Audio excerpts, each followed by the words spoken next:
i się rzucili na nas, bo tak gwałtownie byśmy też nie interweniowali, dlatego musiało być coś takiego. Musieli się rzucić.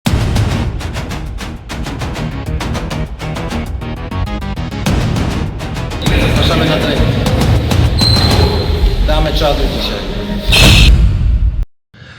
Witam. Kolejna opowieść. Dzisiaj będzie opowieść na patencie, jak to mój kolega powiedział. Jak ograłem Alfonsa. Oczywiście, najpierw jak to będzie wstęp, rozwinięcie i zakończenie całej tej historii. Najpierw opowiem, kto to jest w ogóle Alfons, nie? Może młodzi nie wiedzą. Na dzisiejsze czasy to jest, można by powiedzieć, taki menadżer od panienek, który zapewnia im logistykę, jakby to nie brzmiało, ciągłość finansową, no i wiadomo, ochrona, bezpieczeństwo. Są to czasy, to historia się zdarzyła jeszcze w czasach PRL-u, także były jeszcze te właśnie dewizowe panie do towarzystwa za dolary, za marki, za inną walutę. Byli cikciarze i byli polscy Niemcy, jak to nasz kolega Richard mówił, polskie Niemcy przyjechali, sam zresztą był z Niemiec i mówi, ale z tych dobrych Niemiec, nie z jakiegoś tam tego z F-u, z Vaterlandu. No, ale bo oni też tutaj będą w tej historii występowali. No i te panienki, co mogę powiedzieć o nich? No, zazwyczaj były takie kulturalne, chociaż widziałem akcje, jak dwie młode przyszły, chciały wejść im w rewir, no to w toalecie to tam garderoba fruwała w powietrzu. No ale co ciekawe, mogę o nich powiedzieć, wiecie, że w stanie wojennym one pracowały cały czas, bo był obowiązek pracy, a one dostawały kartki. Państwo polskie, no wtedy ten PRL, ale polski. One były dla służb przydatne. Jako informatorki, one wiedziały wszystko, przyjechał gościu, to jak dobrze zrobiły, no to wiadomo, że powiedział wszystko, co chciał i co nie chciał. Co mogę powiedzieć? Zawsze było tak, że jak wchodziły do baru, siadały na wysokim stołku, noga na nogę oczywiście i gin z tonikiem poproszę. Zawsze był gin z tonikiem, to aż się one same z tego śmiały. To już było wiadomo, że to jest panienka, że zamawia gin z tonikiem. Dobra, przechodzę do historii. Była tam jakaś taka, wydaje mi się, że taka konkretna bójka była, bo weszliśmy dosyć ostro i zazwyczaj to te bójki, wiecie jak to są w takich nightclubach, że oni się tak bić nie biją. Jeden drugiemu da w pysk, ale widzą, że jest ochrona, podchodzisz, proszę się uspokoić i zazwyczaj dobra, będę grzeczny. I niektórzy to tak po parę razy powtarzali, nie? Ale tu wydaje mi się, że właśnie to musiał ktoś przyjechać z tych polskich Niemców i im się wydawało, że dalej tu wszystko można. Pewnie się zaczęli bić między sobą i się rzucili na nas, bo tak gwałtownie byśmy też nie interweniowali, dlatego musiało być coś takiego. Musieli się rzucić, no i wiadomo, to wiecie, kto się bił w takich bójkach grupowych, to wie jak to wygląda. W lewo, w prawo, z każdych stron lecą strzały. Nagle ktoś mnie ciągnie za kołnierz z tyłu. No to ja zrobiłem tak typowo. To nie ma tak jak pokazują tutaj chłopcy na internecie, że robisz piękne przejście, pach, rączki do przodu. Nie. Zazwyczaj jest tak, obniżamy się, robię tak, biję generalnie do tyłu, także nawet gdyby mnie wyciął, to upadam na jego nogi i z obrotem albo z główki, albo z pięści. Z szybkim obrotem. No i obracam się i uderzyłem. Patrzę, kobieta. No i uderzyłem, mówię, sorry. A ona od razu złapała tak, prawą ręką mnie za twarz, pazurami, a lewą za popielniczkę.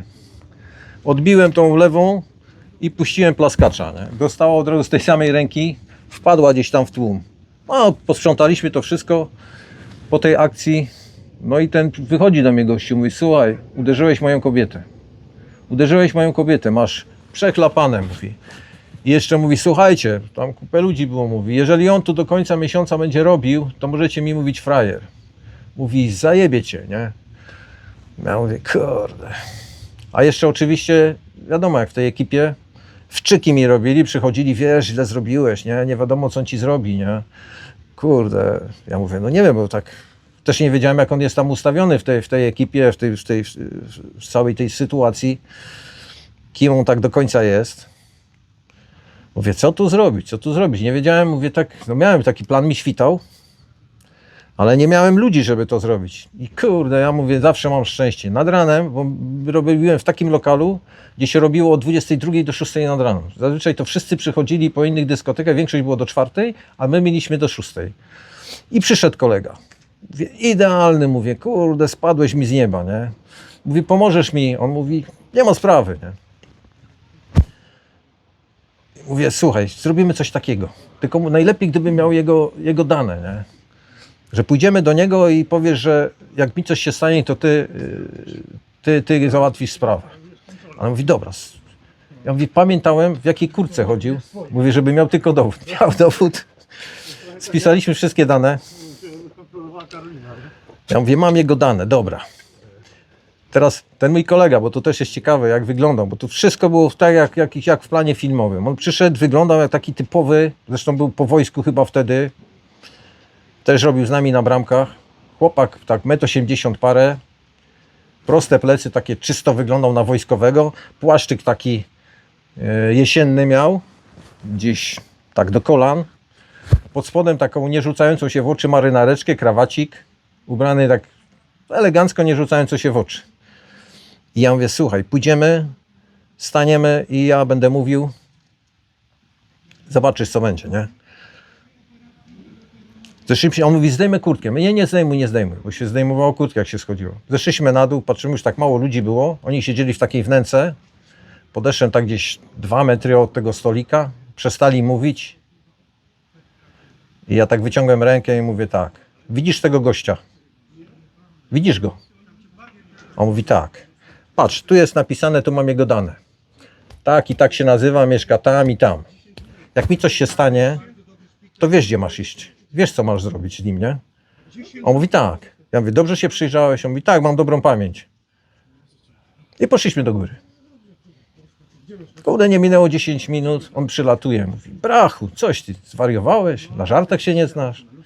Mówi, coś ty, mówi. Mówi, chodź, pogadamy do baru, nie? Kurde, no.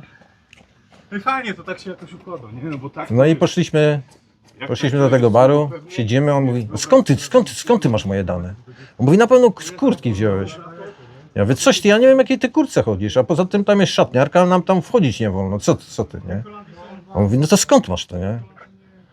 A mówię, wiesz, wszystkiego ci nie mogę powiedzieć. Tak, widziałem z takim podziwem na mnie spojrzał. Ja mówię, wiesz, sorry, mówię z tą panienką, mówię, bo rzuciła się na mnie, później jeszcze popielniczką chciała dać. Mówi, nie, to mówi, nie ma sprawy, olej to. Ale wiesz co? Aleś kurwie przypierdolił. Tak. To podsumował. No to był taki hit sezonu nasz. Z tego się wszyscy naprawdę śmieliśmy.